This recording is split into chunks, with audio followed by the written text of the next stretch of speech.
श्री कृष्ण कन्हैया लाल की जय। आनंद कंदम प्रभुदेव चंद्रम व्रजेशरूपेण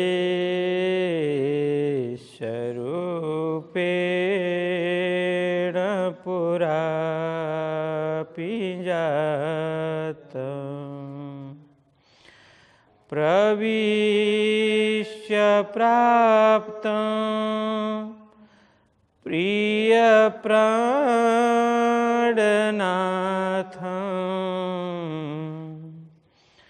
परेश पूर्णं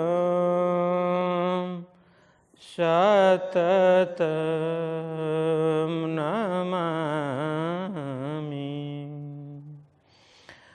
ब्रह्मा प्रियाजा गरणाय जाता सर्वस्वपाता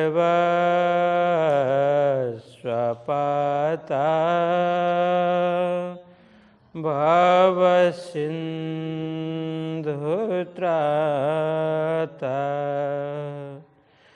विज्ञानदाता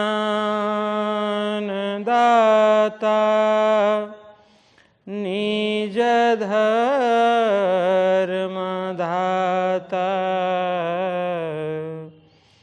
दीनैकबन्धो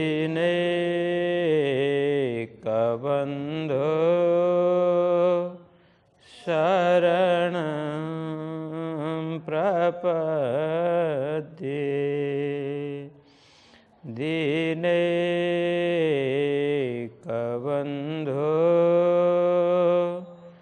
शरणं प्रपद्ये। श्री कृष्ण कन्हैया लाल की, श्री सद्गुरु महाराज की जय। श्री प्राणनाथ प्यारे की जय। श्री कृष्ण प्रणामी धर्म की जय। श्री पाँच नवतन पुरी धाम की जय। जगद्गुरु आचार्य श्री 108 कृष्णवाणी जी महाराज की जय। समस्त सुंदर साथ की जय। श्री महामती कै मोमिनो देखो साथ कदम अब इनको देख के जगाओ अपनी आत्म, जगाओ अपनी आत्म। श्री कृष्ण कन्हैया लाल की जय। धर्म प्राण सुंदर साथ जी, अब हम 9वें प्रकरण में प्रवेश कर रहे हैं। 9वां प्रकरण साथ की कुर्बानी, इस शीर्षक से है साथ की कुर्बानी। कुर्बानी मतलब समर्पण। अब सुंदर साथ ने किस प्रकार से अपने आप को समर्पण किया धर्म के प्रति, परमात्मा के प्रति, तो यह प्रसंग यहाँ उल्लेख करते हैं। वैसे 8वां प्रकरण में ही इसी तरह का ही प्रसंग चल रहा था। उसको पुनः अब लालदास जी महाराज जो कुछ कभी कभी क्या होता है, कभी प्रवचन करते हुए भी, कभी कुछ लिखते हुए भी, कभी कुछ बोलते हुए भी थोड़ा आगे पहुंच जाते हैं, तब पता चलता है कि अच्छा ये महत्वपूर्ण प्रसंग तो छूट ही गया। ऐसा होता है ना, तो उसको पुनः रिपीट करते हैं, हाँ वो छूट गया है, तो फिर उसको दोबारा वो करते, दोबारा मतलब वो छूटा हुआ प्रसंग फिर लेते हैं। तो यहाँ 8वां प्रकरण भी इसी तरह का था। तो अब 9वें प्रकरण में भी और भी कई सारे प्रसंग को जोड़ते हुए जो कुर्बान हुए सुंदर साथ, जो प्राणनाथ जी महाराज के अंतर्ध्यान के साथ साथ में कुछ दिन आगे कुछ दिन पीछे जो सुंदर साथ ने अपने आप को समर्पित किया, इस शरीर को छोड़ा, परमधाम में जो जागृत हुए, उन सुंदर साथ के नाम पुनः उल्लेख करेंगे। उससे पूर्व वो फिर बताएंगे क्या कुछ हुआ, पूर्व भूमि का एक पीठिका तैयार करते हैं। तो हम आगे बढ़े। प्रथम चौपाई। अब कहूँ मोमिन की जो फिदा हुए ऊपर हक, इनकी सिफत न आवे शब्द में, नेक कहूँ अपने माफक का। तो यहाँ पर लालदास जी महाराज कह रहे हैं, हे सुंदर साथ जी, अब कहूँ मोमिन की, मैं अब मोमिन की चर्चा करने जा रहा हूँ। कोई सुंदर साथ, ऐसे समर्पित सुंदर साथ जो परमात्मा के प्रति पूर्ण रूप से समर्पित सुंदर साथ, ऐसे सुंदर साथ को ही उन्होंने मोमिन करके यहाँ पर उल्लेख किया है। जो फिदा हुए ऊपर हक, फिदा मतलब समर्पित, कुर्बान वही पहले जो आया है वही इसका अर्थ है। जो फिदा हुए ऊपर हक, वो सत्य परमात्मा, पूर्ण ब्रह्म परमात्मा के ऊपर जो पूर्ण रूप से समर्पित हो गए, ऐसे सुंदर साथ की जो चर्चा है, उनका प्रसंग मैं यहाँ कहने जा रहा हूँ। आगे कहते हैं, इनकी सिफत न आवे शब्द में, इनकी उन सुंदर साथ की जिन्होंने अपना सब कुछ समर्पित कर दिया परमधाम, परमात्मा एवं आत्मा के प्रति, मतलब स्वयं धाम धनी प्राणनाथ जी महाराज को अपने प्राणेश्वर, प्राण प्रियतम जिन्होंने समझा, ऐसे सुंदर साथ जिन्होंने जो पूर्ण रूप से समर्पित हुए, इनकी सिफत न आवे शब्द में। सिफत मतलब महिमा, महिमा, उनकी महिमा इन शब्दों से, इस झूठे शब्दों से ये कभी गाई नहीं जा सकती। यह उनकी जो प्रशंसा है, उनकी महिमा है, वो अपरंपार महिमा है। न आवे शब्द में, मैं वर्णन नहीं कर सकता इन शब्दों के द्वारा। नेक कहूँ अपने माफक, फिर भी अब शब्द में वर्णन नहीं हो सकता, शब्दों से उनकी महिमा नहीं गाई जा सकती। फिर भी यहाँ बोलते हैं, नेक मतलब जरा सा, थोड़ा सा, रंचक मात्र भी हो, कहूँ अपने माफक का। अपने माफक मतलब मेरी अपनी बुद्धि के माफक। देखिए, उनकी महिमा कोई गाया नहीं जा सकता, उनका जो वर्णन किया नहीं जा सकता। महिमा इतनी अपार है, उसकी महिमा इन जुबानों से, इन शब्दों से होने वाली नहीं है। फिर भी सुंदर साथ के खातिर वो बोलते हैं, नेक मैं जरा सा, थोड़ा कहूँ अपने माफक, मेरी बुद्धि अनुरूप, मेरी बुद्धि के अनुरूप, जो परमात्मा ने जो मुझे बुद्धि दी है, जो समझ दी है, अपनी समझ के अनुरूप, अपनी मति और बुद्धि के अनुरूप मैं वर्णन करने जा रहा हूँ, यह अर्थ है। तो चलना राज के पिछला, किया अपना कुर्बान, भयो गौवत्स पद कहिवे को, जाए लगे ब्रह्मवान। अब ये चौपाई थोड़ा अधिक समझने जैसी है। तो यहाँ कहते हैं, चलना राज के पिछला, किया अपना कुर्बान।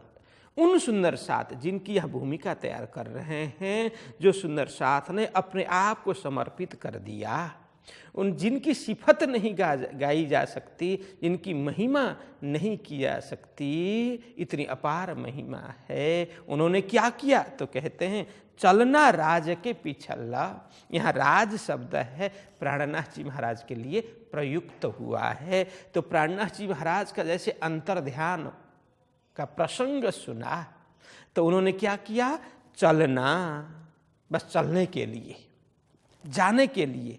पिछल मतलब पीछे पीछे, प्राणनाथ जी महाराज के पीछे पीछे जाने के लिए उन्होंने क्या किया, उनके पद चिन्हों पर चलने के लिए किया अपना कुर्बान, अपना सब कुछ समर्पित कर दिया, न्यक्षावर कर दिया, अपना कुछ रखा ही नहीं। मैं शरीर हूँ, मेरा घर परिवार है, पद प्रतिष्ठा है, आदि आदि कुछ भी उनको ध्यान ही नहीं आया। अपने प्राण प्रियतम प्राणनाथ जी महाराज अंतर ध्यान हो रहे हैं, बस हमारा यहाँ रहने का कोई अर्थ नहीं है, बस उनके पद चिन्ह पर उनके पीछे पीछे चलने के लिए जो तैयार हो गए। तो उनके लिए संसार क्या हो गया ये बताते हुए कहते हैं, भयो गौवत्स पद कहिबे को। देखिए, गौवत्स पद किसको बोलते हैं पता है? हाँ, बिल्कुल बिल्कुल सही सही। तो गौवत्स, गौ मतलब गौ, वत्स मतलब बाछड़ा, बछड़ा अथवा बछड़ी कोई भी हो, गौ के बछड़े, गौवत्स पद, गौ के बछड़े के पद यहाँ हो गया, मतलब भयो गौवत्स पद कहिबे को।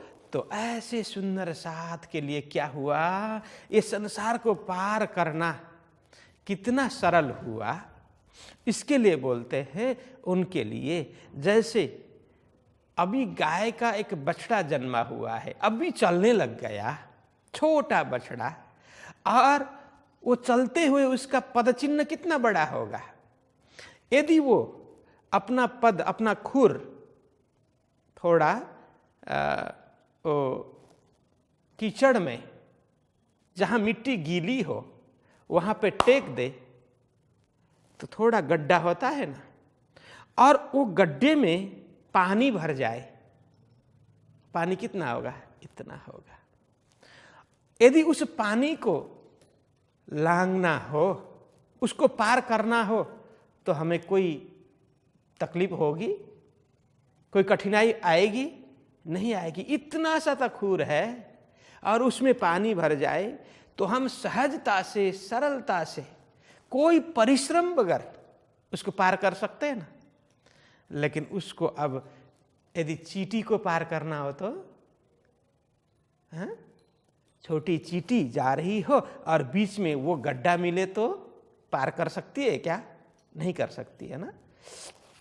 तो यह कहते हैं वो गड्ढा, ये पूरा भवसागर, ये संसार है ना, उन सुंदर साथ के लिए गौपद वत्स, गौवत्स पद हो गया। गाय के बछड़े के द्वारा टेका हुआ गड्ढे में जो पानी भरता है, उसको लांघने में जितना कोई परिश्रम नहीं करना पड़ता, कोई कठिनाई नहीं आती, उन सुंदर साथ के लिए इतना सहज हो गया।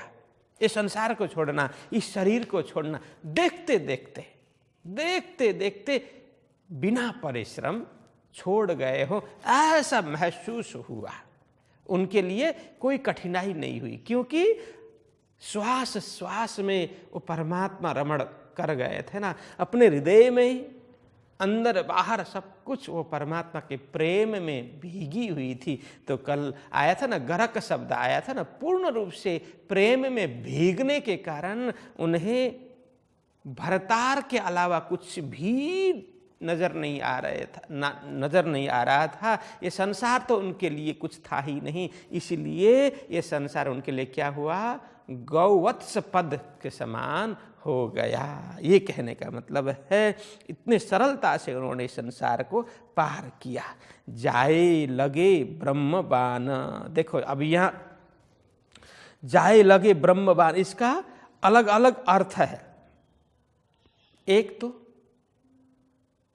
जिनके हृदय में वो ब्रह्मवाणी जाकर के लग गई, ब्रह्मबान, ब्रह्मवाणी, ये तारतम वाणी ब्रह्मवाणी जिनके हृदय में अंदर गई, उन्होंने झकझोर दिया, उनको जागृत कर दिया।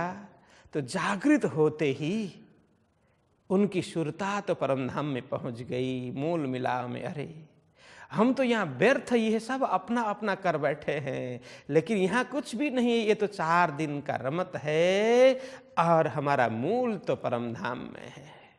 इस तरह से वो ब्रह्मवाणी श्रवण करते ही वो जागृत हो गए। ये एक यह अर्थ हो गया। और दूसरा है कि ब्रह्म वाण जैसे।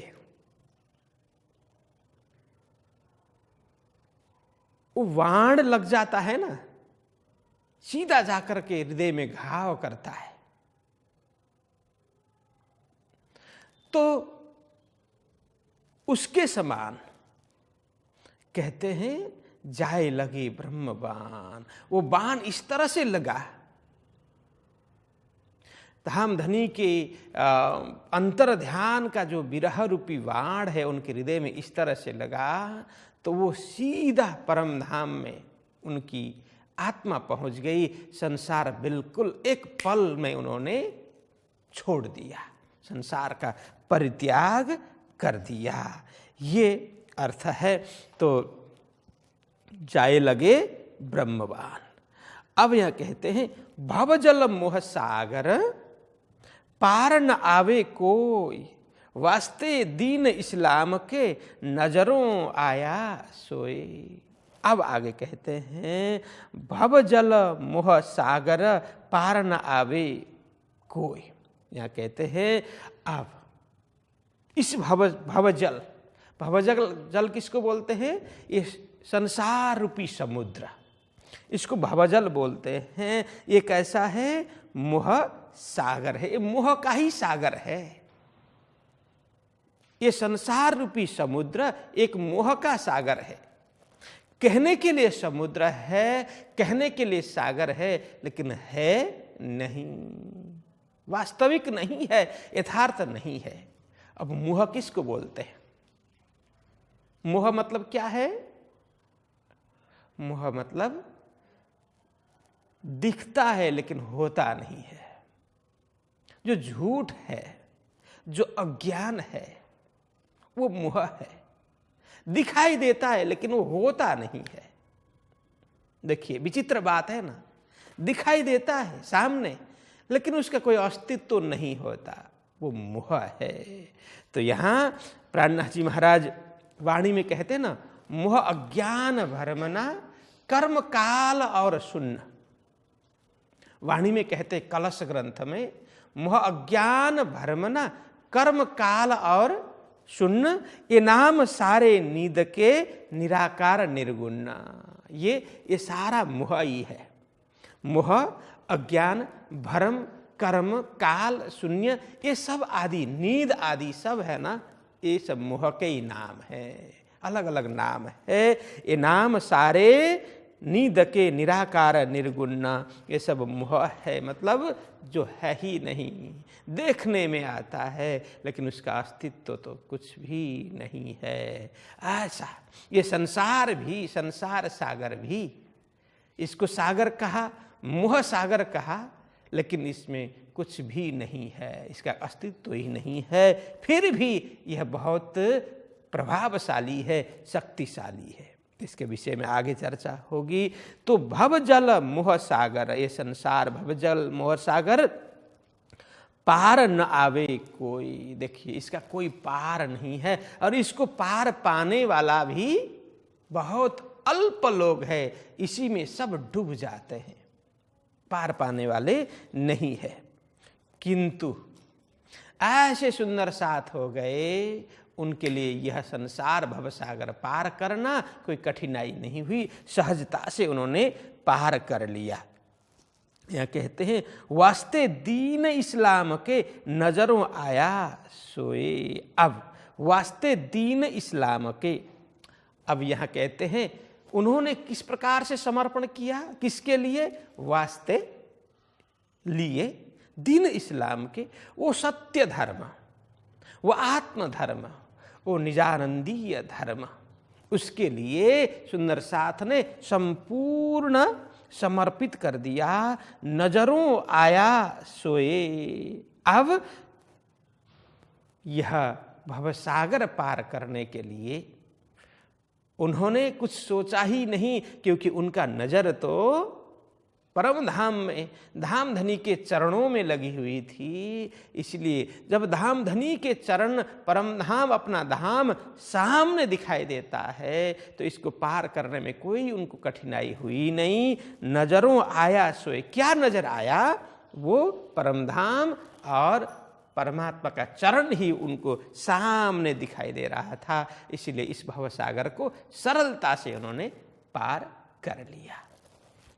आगे कहते हैं, सूर कई संसार में होते तरवारों टुक टुक, पर इनकी तौल न आवहीं, जो हक वास्ते हुए भूक भूका। अब यहाँ कहते हैं, वैसे तो इस संसार में अनेक शूरवीर हो गए, है ना, सूरों की कोई कमी नहीं रही, जो अपने पद प्रतिष्ठा के लिए अनेक अलग अलग कारण में वे लड़ते रहे, अपने शरीर को टुकड़े टुकड़े जिन्होंने किए, अपने आप को समर्पित कर दिया अलग अलग क्षेत्रों में, ऐसे शूरवीरों की भी कमी नहीं है। वह कहते हैं, सूर कई संसार में, अनेक शूरवीर हो गए इस संसार में, होते तरवारों टुक टुक, तलवार से काट काट करके अपने शरीर के टुकड़े टुकड़े करने वाले ऐसे शूरवीर हो गए।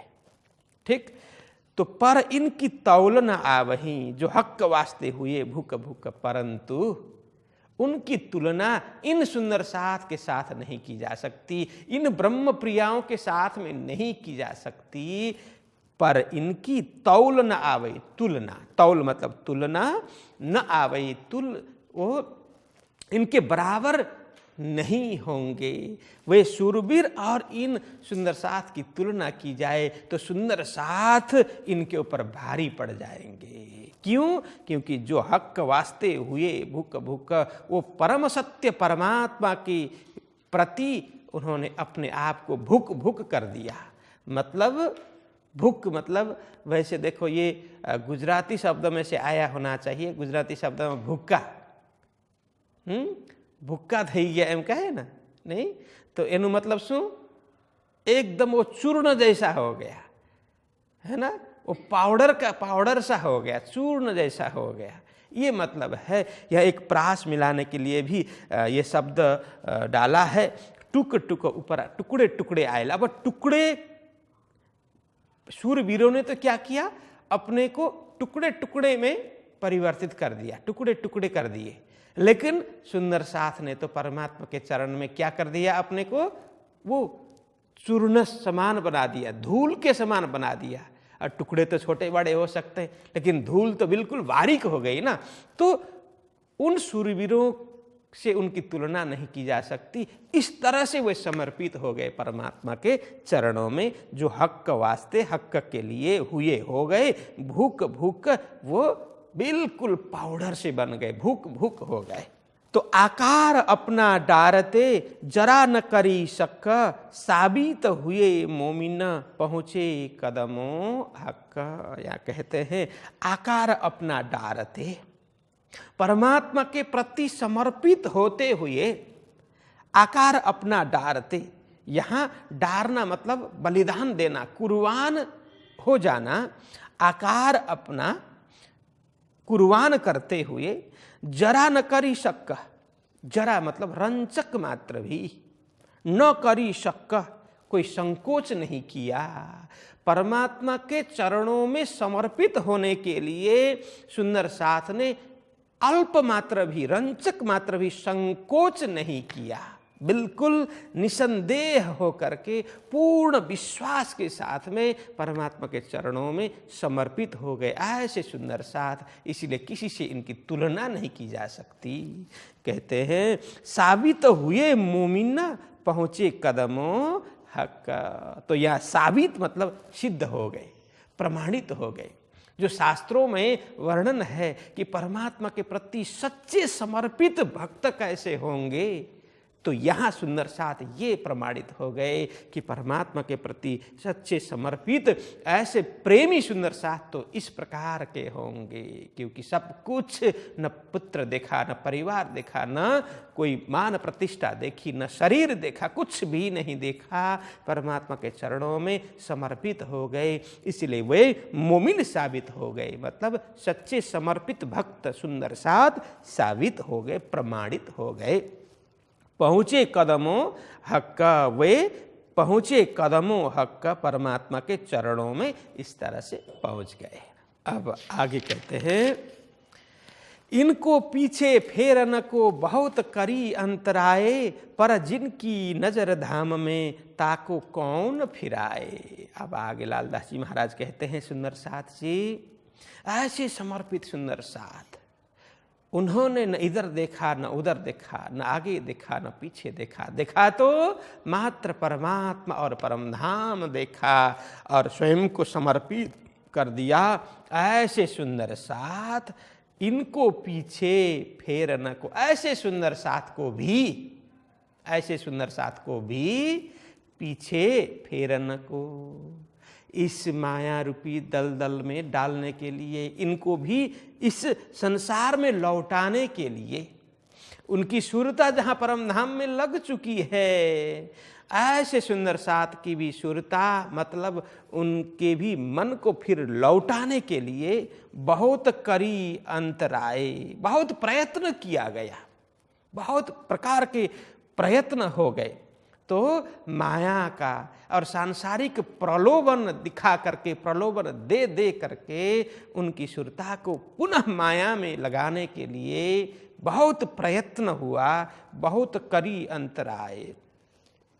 अलग अलग प्रकार से परमात्मा के साथ में अंतराय करने के लिए, पर्दा लगा देने के लिए, अंतराय मतलब यह विक्षेप पर्दा। देखो अब बहुत अंतराय बहुत मजबूत नहीं होगा, जैसे एक पर्दा बीच में लगा हुआ है, राज्य के सामने पर्दा लगा है, वो तो नाजुक पर्दा है, लेकिन पर्दा तो लगा ना, पर्दा लगते ही हमारे दृष्टि से ओझल हो जाते हैं। इसी प्रकार के वो देखने में ऐसे हल्के पर्दे के समान, ऐसे प्रलोभन, लेकिन वो इतने मजबूती के साथ में, धामधनी के साथ में अंतराय करने वाला वो पर्दा है। इस प्रकार के प्रलोभन रूपी पर्दा भी सुंदर साथ के समक्ष आ गए। उनको उस पर्दा लगा करके धामधनी से विमुख करने के लिए काफी प्रयत्न भी हुए, पर जिनकी नजर धाम में ताक कौन फिराए। कितना भी प्रलोभन दिखाया, यह संसार तो एक गोविंद भेड़ा है ना, तो यहाँ कितने भी प्रकार के प्रलोभन दिखाएं, परंतु जिनकी सुरता परम धाम में लग गई, जिनका विश्वास जग गया, मैं राज्य की अंगना हूँ, मेरा धाम परम धाम है, मेरा शाश्वत घर तो परम धाम है, यह विश्वास एक बार बैठ गया। पर जिनकी नजर धाम में, जिनकी दृष्टि बस धाम में लग चुकी है, ताको कौन फिराए। अरे कितने भी प्रलोभन दिखाएं, कौन फिरा सकता है, उनको कौन माया में डाल सकता है। यहाँ कहते हैं सच्चे मार्ग से, जो सत्य मार्ग से, उनको विचलित नहीं किया जा सकता, उनको परमात्मा से परान्मुख नहीं किया जा सकता, परमात्मा से दूर नहीं किया जा सकता। ताको कौन फिराए, ऐसे सुंदर साथ को किस तरह से माया में डाल सकते हैं, यह अर्थ है। बहुत सुंदर भाव है इसका।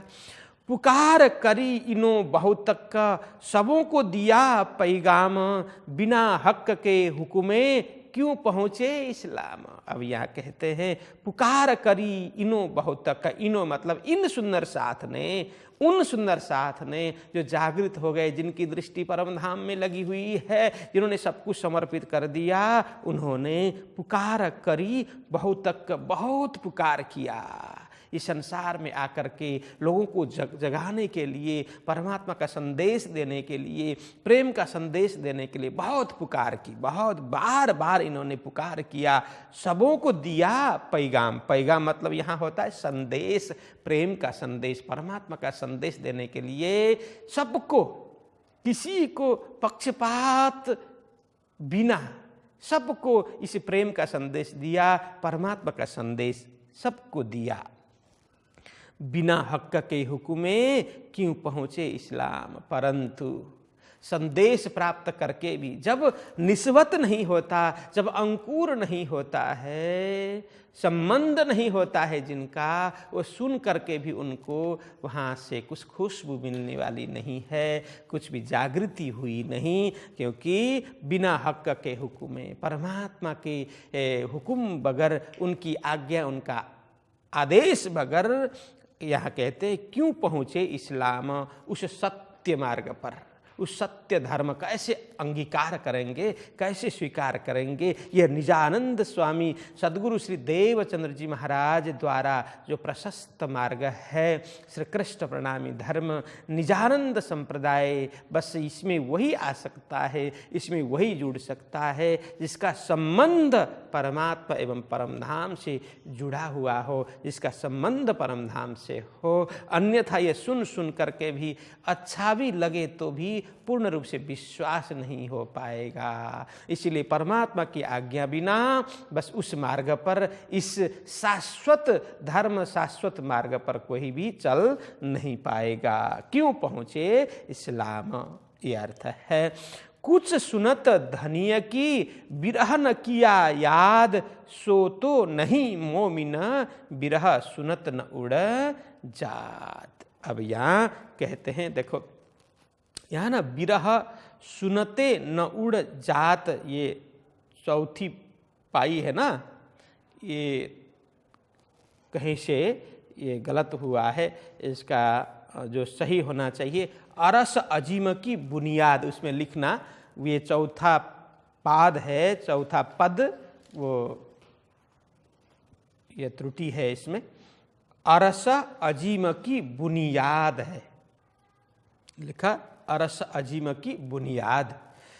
अब फिर करते हैं, तो कुछ सुनत धनीय की, कुछ मतलब प्रस्थान, सुनत धनीय की, सुन करके, धनीय मतलब प्राणनाथ जी महाराज ने जब कुछ किया, प्रस्थान किया, धाम प्रस्थान किया, उनके धाम प्रस्थान के वियोग का विरह इन्होंने याद नहीं किया, विरह न किया याद, उनके अंतर ध्यान होने का अथवा उनसे वियोग होने का विरह जिन्होंने याद नहीं किया, सो तो नहीं मोमिन, वे मोमिन नहीं हो सकते, वे सच्चे सुंदर साथ नहीं हो सकते, सच्चे भक्त नहीं हो सकते।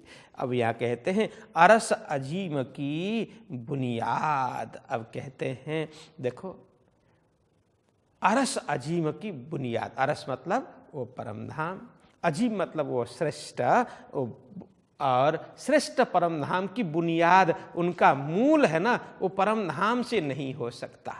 जो धाम धनी के चलने के बाद उनके वियोग में जो दुख होना चाहिए, जो वियोग का दुख जो होना चाहिए, विरह होना चाहिए, वो विरह भी जिनको याद नहीं आया, ऐसे भक्त, ऐसे सुंदर साथ को वो सुंदर साथ नहीं कहा जा सकता। उनका मूल बुनियाद परमधाम में नहीं होना चाहिए, उनका मूल तन परमधाम में है, ऐसा नहीं कहा जा सकता। यह कहते हैं अरस अजीम की बुनियाद। इस तरह से उस विशाल परमधाम में उनका मूल बुनियाद, बुनियाद मतलब मूल नहीं होना चाहिए। तो इस तरह से लालदास जी महाराज यहाँ कहते हैं, सुनते शब्द धनिय का तब ही अरवाह उड़ जाए, ताको कहिए मोमिन सुनते बिरह उड़ जाए। देखिए, अब ऊपर कहा मोमिन किसको कहा जाएगा, नीचे कहा, ऊपर कहा किन, ये जो अपने आप को समर्पित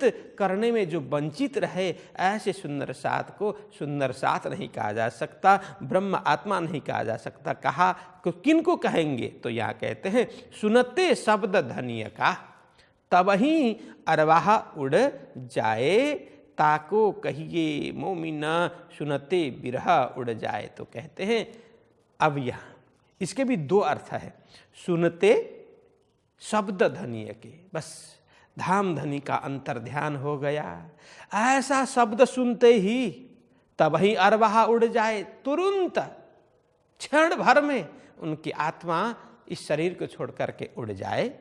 ताको कहिए मोमिन, ऐसे को ही सच्चे सुंदर साथ कहा जाता है।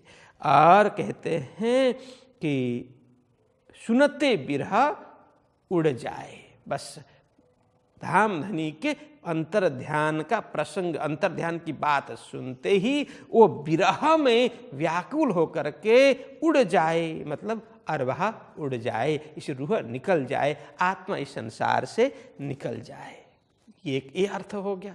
दूसरा अर्थ श्रवण करें तो यहाँ कहते हैं सुनते शब्द धनीय का। बस शब्द धाम धनी के प्रेम का, प्रेम के प्रसंग, प्रेम का शब्द, परमधाम का प्रसंग जब सुनते हैं ब्रह्म आत्मा सुंदर साथ, तो कहते तब ही अरवाह उड़ जाए, वो जागृत हो जाते हैं। यहाँ अरवाह उड़ जाना मतलब देखो दो अर्थ होंगे। केवल शरीर छूटने से ही परमधाम पहुंचा जाता है ऐसा थोड़ी है। फिर तो कहीं भी किसी भी तरह से शरीर छोड़ दे, है ना, फिर परमधाम में पहुंच गए, ऐसा नहीं है। यहां कहने का मतलब है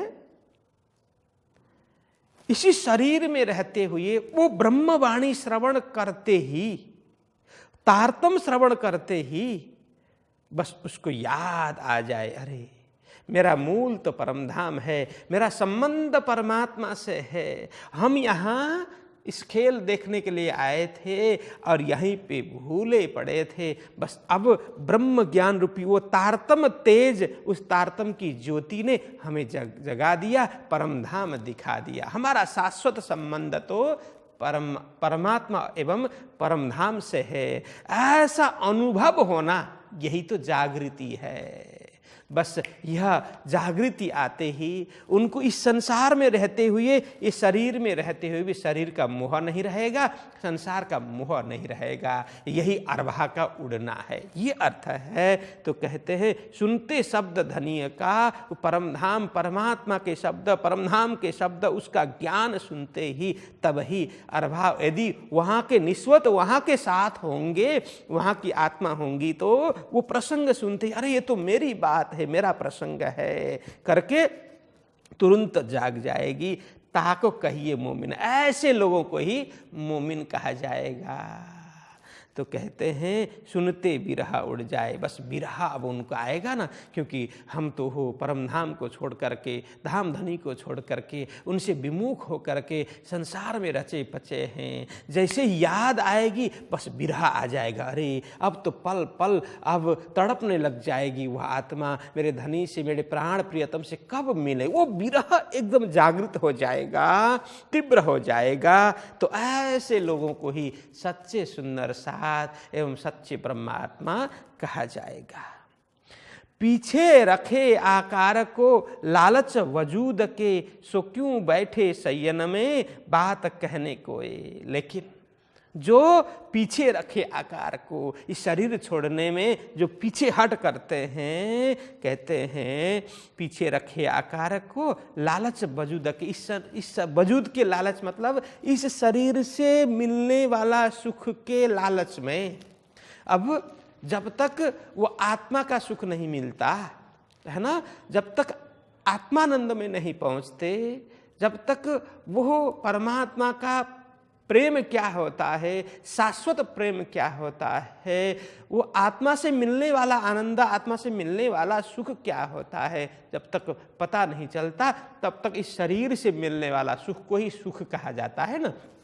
इसलिए कहा कि लालच वजूदक, इस शरीर, इस पंचभौतिक शरीर से मिलने वाले सुख के लालच में जिन्होंने इस शरीर को समर्पण करने के लिए पीछे हट कर लिया, मतलब इसको बचाए रखा, सो क्यों बैठे संयन में। ऐसे को तो किस तरह से संयन कहा जाएगा। वो सुंदर साथ के जमात में, सुंदर साथ के समूह में किस तरह से बैठ पाएंगे और सुंदर साथ की चर्चा, वो प्रेम की चर्चा, परमधाम की चर्चा, परमात्मा की चर्चा किस प्रकार से वो कर पाएंगे। ऐसे ही है, सो क्यों बैठे संयन में बात कहने को। ये बात, ये मतलब प्रेम की बात, प्रेम की बात करने के लिए सुंदर साथ के समूह में ऐसे लोग कैसे बैठ सकते हैं जो इस शरीर के द्वारा प्राप्त होने वाले अल्प क्षुद्र सुख को ही शाश्वत सुख मान करके उसी सुख को पाने की लालच में इस शरीर को बचाए जो रखते हैं, उनको सुंदर साथ नहीं कहा जा सकता। वो सुंदर साथ के जमात में कैसे बैठ सकते हैं? बहुत सुंदर चौपाई है। तो कहते हैं मोमिन ऐसी ना करे जो कछु होए पहचान, अरवाह सो उड़ावहीं जाको होए ईमान। मोमिन ऐसे सच्चे सुंदर साथ ऐसे नहीं होंगे जो कछु होए पहचान, जो कुछ भी पहचान हो ना परम धाम परमात्मा और प्रेम की कुछ भी पहचान हो, धाम धनी की परम धाम की पहचान हो, तो ऐसा नहीं करेंगे। ऐसे क्षुद्र सुख के लिए अपने शरीर को बचाए नहीं रखेंगे। मतलब शरीर को बचाए रखने का भी तात्पर्य है ना, क्षुद्र सुख प्राप्त करने के लिए बचाए रखे, वो सुंदर साथ नहीं है। लेकिन सुंदर साथ शरीर को बचाए रखे, सेवा के लिए रखें, भजन भक्ति के लिए रखें, अधिक से अधिक भक्ति हो, अधिक से अधिक सेवा हो, इसके लिए रखें, तो फिर वो समझा जा सकता है। आगे वही बात करेंगे। तो यहाँ कहते हैं अरवाह सो उड़ावहीं जाको होए ईमान। यदि जिसकी थोड़ी सी भी पहचान हो, थोड़ी सी भी खुशबू मिल जाए, तो वो क्या करेंगे? इस शरीर से अपनी रूह को, अपनी आत्मा को वो जगा लेंगी। इस शरीर के बंधन में, शरीर की मोह में नहीं पड़ेंगी। अरवाह वो आत्मा, सो उड़ावहीं वो निकाल ही देंगी, मतलब वो जागृत करा देंगी। जाको होए ईमान, विश्वास जरा भी इस धर्म में विश्वास हो, धाम में विश्वास हो, परमात्मा में जरा भी विश्वास हो, तो वो तुरंत जाग जाएगी। यह अर्थ है। तो आगे कहते हैं धिक धिक पड़ो तिनको जो ए बात सुने कान, बिछोहा धनी धाम सो जाको कछु नहीं पहचान। धिक धिक वो धिकार है उनको तो धिकार है। किनको? जो ये बात सुने कान, जो ये बात सुन करके भी धाम धनी ने हमें छोड़ करके प्रस्थान किया, ऐसी बात सुनकर के भी बिछोहा धनी धाम सो, धनी और धाम से बिछोड़ होने के बाद भी वो बिल्कुल निष्फिक्र होकर के जो बैठे हैं, ऐसे के लिए तो धिक्कार है करके लालदास जी महाराज यहाँ बोलते हैं जाको कछु नहीं पहचान, जिसको कुछ भी पहचान नहीं है, न प्रेम के विषय में पता है, न परमधाम के विषय में पता है, न परमात्मा के विषय में कोई जानकारी है, ऐसे के लिए तो धिक्कार है। ये इस तरह से यहाँ कहते हैं आगे, तीन संबंध अपना तोड़िया, जो था बीच बका, अब क्यों मुख दिखावहीं, जो बीच वजूद थका। कहते हैं तीन संबंध अपना तोड़िया, ऐसे सुंदर साथ ने तो अपना संबंध तोड़ लिया। किसके साथ में? मतलब जो जीवित रहते हुए भी, जीवित रहे धाम धनी के बिछोड़ होने के बाद भी कुछ भी उनको फिक्र नहीं हुआ, ऐसे सुंदर साथ ने संबंध तोड़ लिया। कहाँ का? परमधाम का संबंध, धाम का संबंध, आत्मा का संबंध उन्होंने तोड़ लिया। यहाँ कहते हैं जो था बीच बक्का, जो परमात्मा और परमधाम से, बका मतलब यहाँ अखंड परमधाम से अपना नाता तोड़ लिया। देखो यहाँ थोड़ा भाव समझना, फिर नाता तोड़ना मतलब बिल्कुल टूट गया ऐसा नहीं है। मानो, ये उदाहरण दे रहे, मानो नाता ही उन्होंने तोड़ दिया हो, लेकिन जाना तो है परमधाम में, जाना तो है ही, एक दिन तो जाना ही है, देर से भी है लेकिन जाना तो है। यहाँ कहने का मतलब मानो कोई संबंध ही नहीं है, इस प्रकार से नाता तोड़ दिया। तो कई लोग ऐसे होते हैं ना, किसी भी कुछ भी मनमुटाव हो, थोड़ी सी भी कुछ भी बात ऐसी हो तो इस तरह से वो उसको उग्र बना देते हैं, मानो आगे पीछे कुछ भी संबंध अब रहने वाला ही नहीं है। इस तरह से उसको वो करते हैं ना, लेकिन ऐसा होता नहीं है। कुछ यहाँ फिर संबंध बनेगा, आगे भी था पीछे भी संबंध बनेगा। यहाँ भी वही एक दृष्टांत दे रहे हैं, मानो सुंदर साथ ने ऐसा व्यवहार दिखाया, मानो उनका कोई परमधाम से नाता ही नहीं हो, परमात्मा से कोई रिश्ता ही नहीं हो, संबंध ही नहीं हो, ऐसा व्यवहार दिखाया। कहने का मतलब ये संबंध तो है ही ना, संबंध टूटा थोड़ी है, लेकिन मानो कोई संबंध ही नहीं है ऐसा व्यवहार दिखाया। ये कहने का मतलब है तीन संबंध अपना तोड़िया, जो था बीच बक्का वो अखंड परम धाम के साथ में जो संबंध था मानो कोई भी संबंध नहीं रहा, ऐसा व्यवहार उन्होंने दिखाया, संबंध तोड़ा। अब क्यों मुख दिखावई? अब जागृत होने के बाद जब बाद में होश आएगा, होश संभालेंगे, सचेत होंगे, अरे धाम धनी गए, यहाँ भी संसार में भी, तो आपस में कैसे मुख दिखाएंगे? ये अर्थ। दूसरा, जब परमधाम में जाएंगे, जागृत होंगे, मूल मिला में सभी बैठे होंगे, राज श्यामा जी सिंहासन पे विराजमान होंगे और यहाँ की चर्चा जब चलने लग जाएगी, समर्पित सुंदर साथ की भी चर्चा होगी, और जिन्होंने अपना आप रखा, शरीर को बचाए रखा, ऐसे सुंदर साथ की भी चर्चा होगी। उस समय अब क्यों मुख दिखावही? किस तरह से मुख दिखाएंगे? वहाँ पर लज्जित होंगे ना, मुंह नीचा करके बैठेंगे। जो बीच वजूद थका, तो यहाँ बोलते हैं, यहाँ भी प्रास मिलाने के लिए ऊपर बका है, नीचे थका है, उसको अनुप्रास मिलाने के लिए बका और थका कहा है। बीच वजूद थका। अब बीच वजूद, वजूद मतलब ये शरीर है। अब इस शरीर में रहते हुए अब जब उनको होश आएगा तो वो आपस में किस तरह से अपने मुंह दिखा पाएंगे? तो यहाँ कहते हैं बीच वजूद थका। इस संसार में, इस पंचभौतिक शरीर में, शरीर के मोह में जो मोहित हो करके इसको संभाल करके जो रहे, वही अब जागृत होने के बाद किस तरह से धाम में अपना मुंह दिखा पाएंगे। और ये अर्थ करते हैं अब क्यों मुख दिखावही, जो बीच वजूद थका। तो इस तरह से यहाँ कहते हैं जागृत होने के बाद वहाँ हंसी होगी, अपना मुंह इस तरह से स्पष्ट रूप से नहीं दिखा पाएंगे, थोड़ी आंख झुका करके शर्म से वे लोग खड़े होंगे। ले बैठे आकार को बिरह सुनते हैं कान, तिनको ईमान जिन कहो कहा रही इत जाना। तो कहते हैं ले बैठे आकार को बिरह सुनते कान। बिरह सुन करके भी, धाम धनी के बिरह सुन करके भी इस आकार को बचाए रखते हैं, जो तिनको ईमान जिन कहो, उनका इस धर्म के प्रति विश्वास है ऐसा मत बोलो, उनको विश्वास नहीं है। कहा रही इत जान, तो परमात्मा के प्रति प्रेम कहाँ रहा?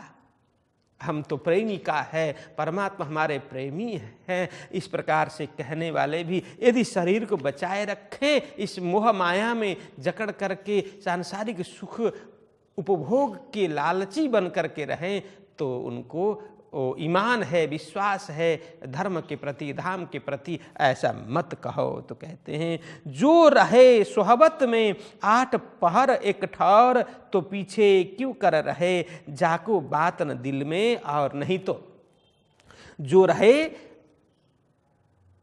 सोहबत में, उनके संग में, सत्संग में 8 पहर एक ठौर, एक ही ठौर में, एक ही स्थान में 8 प्रहर 64 घड़ी, 8 प्रहर साथ साथ में चलने वाले ऐसे सुंदर साथ। तो कहते तो पीछे क्यों कर रहे? तो ऐसे सुंदर साथ नहीं तो क्यों पीछे हट करेंगे, पीछे क्यों रहे जाको बात न दिल में। और जिनके हृदय में प्रेम के अलावा कोई दूसरी बात नहीं थी, परमात्मा के अलावा कोई दूसरी बात नहीं थी, परमधाम के अलावा कोई दूसरी बात ही नहीं थी। 8 प्रहरी धामधनी के साथ में वही प्रेम में भीगे रहने वाले सुंदर साथ, नहीं तो क्यों इस संसार में रहते? तो यहाँ इस तरह से बोलते हैं पर ए बात हुक्म की सो तो हाथ है हक, ऐसा जान बुझ क्यों करे जिन नहीं दिल में शक। परंतु यह बात सब हुक्म की है, परमात्मा के हुक्म की बात है। सो तो हाथ है हक, वही पूर्ण ब्रह्म परमात्मा के हाथ में ही सारा हुक्म है। वह जैसे नचाएं उसी तरह से नचाते हैं, जिनको रखना चाहे वो रखते हैं, जिनको ले जाना चाहे वो ले जाते हैं।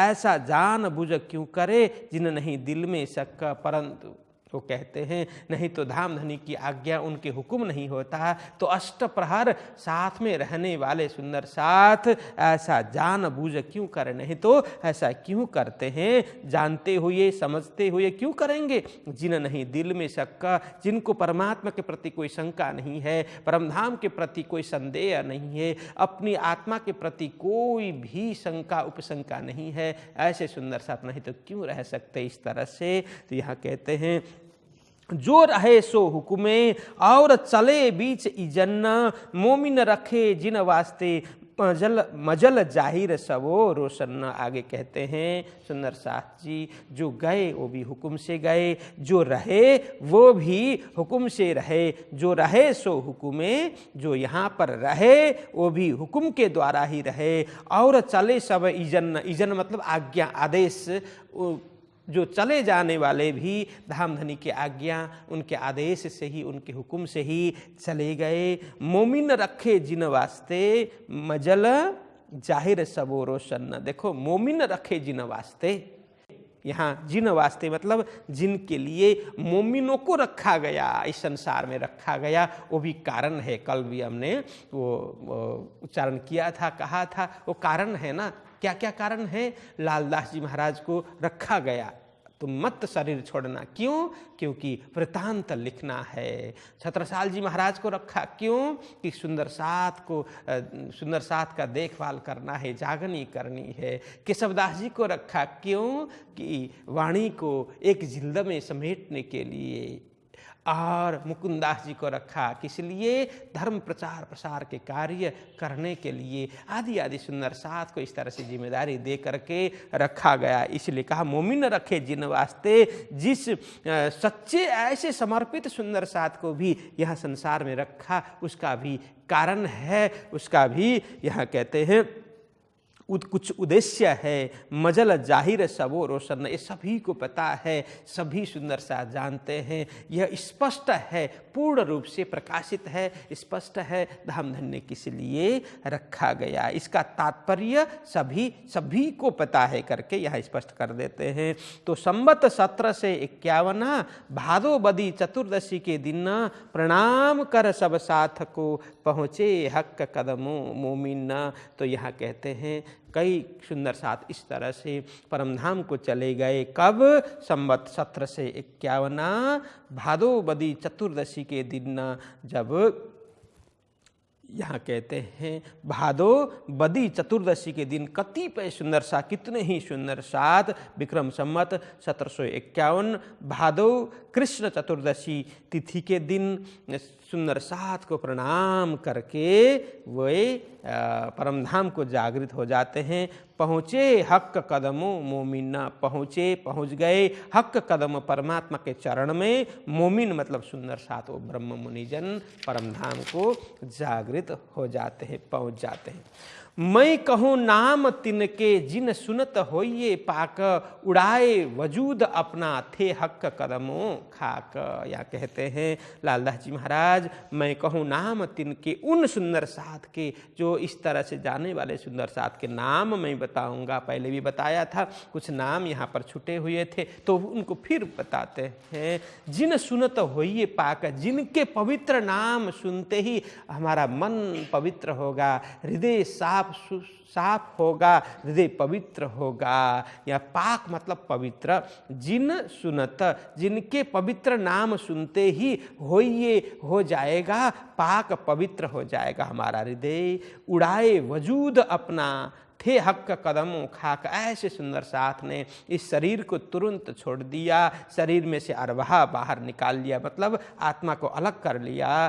थे हक कदमों खाक, वे लोग कैसे थे हक, वो सत्य परमात्मा के, कदमों मतलब चरणों में, चरणों के, खाक मतलब धूल के समान, मतलब चरण रज, परमात्मा के चरण में चिपके हुए धूल के समान। खाक मतलब धूल, मतलब परमात्मा के चरणों की धूली, चरण की धूली बोलते हैं ना। तो वो ऐसे सुंदर साथ परमात्मा के चरण धूलि रूप सुंदर साथ, मतलब वो इस तरह से जागृत हुए जिनके नाम सुनते ही हमारा हृदय पवित्र होगा। तो चलो सुनते हैं उन सुंदर साथ के नाम।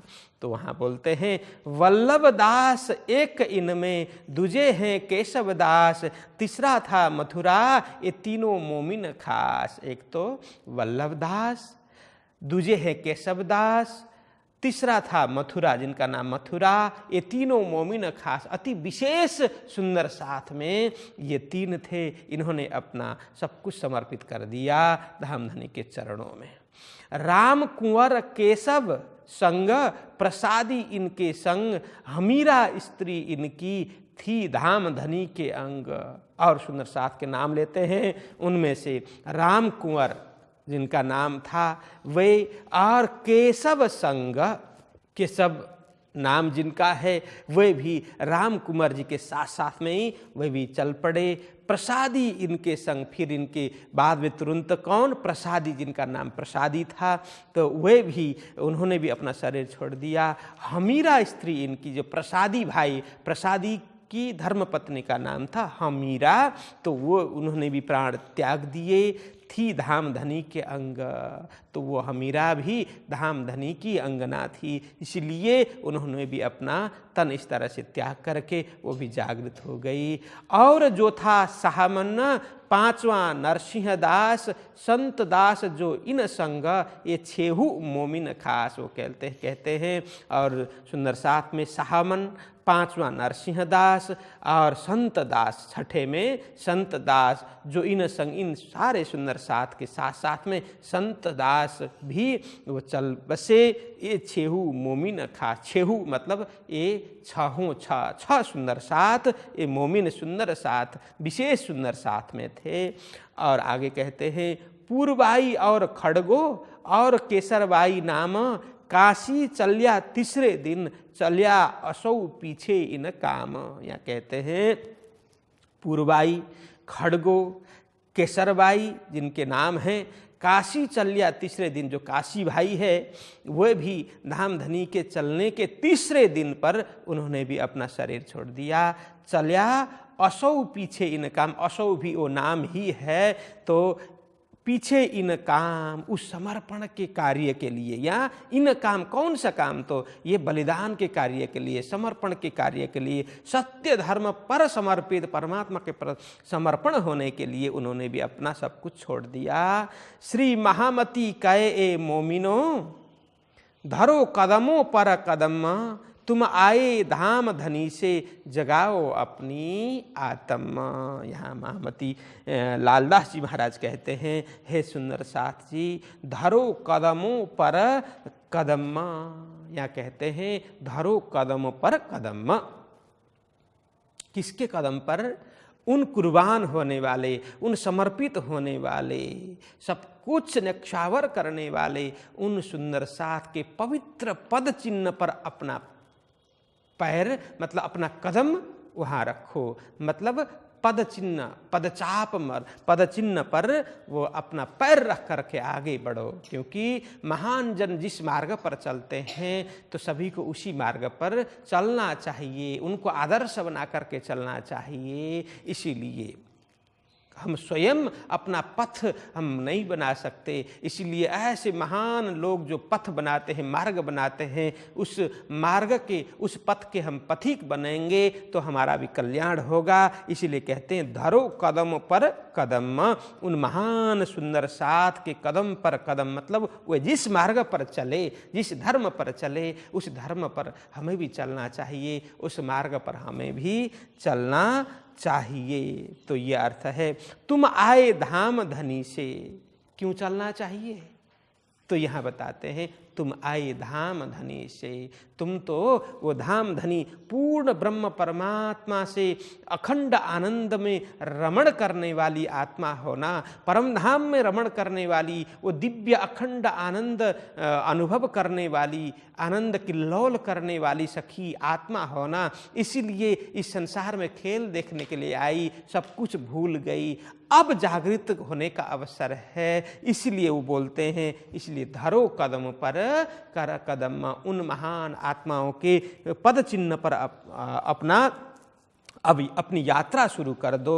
तुम आए धाम धनी से, क्योंकि तुम परम धाम से आई हो, धाम धनी की अंगना हो, इस माया में भूली पड़ी हो, इसीलिए पुनः तुम्हें जागृत होकर के परम धाम जाना है, परमात्मा को प्राप्त करना है। इसीलिए जगाओ अपनी आत्मा। अब इस वाणी से, इस प्रसंग से, इन उदाहरणों से उन महान आत्माओं को आदर्श मान करके हमें भी अपनी आत्मा को जागृत करना है, अपनी आत्मा को जगाना है। जगाओ अपनी आत्मा। तो यहाँ लालदास जी महाराज प्रकरण पूरा करते हैं। 9वां प्रकरण यहाँ पूरा हुआ। बोलो कृष्ण कन्हैया लाल की। चलिए अब चौपाई दोहराएं। श्री महामति कै मोमिनो,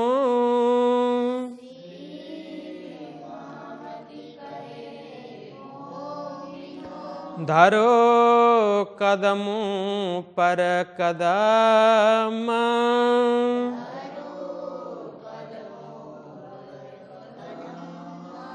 तुम आए धाम धनी से,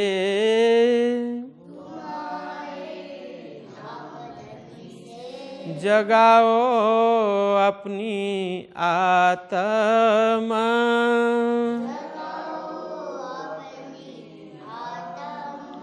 जगाओ अपनी आत्मा।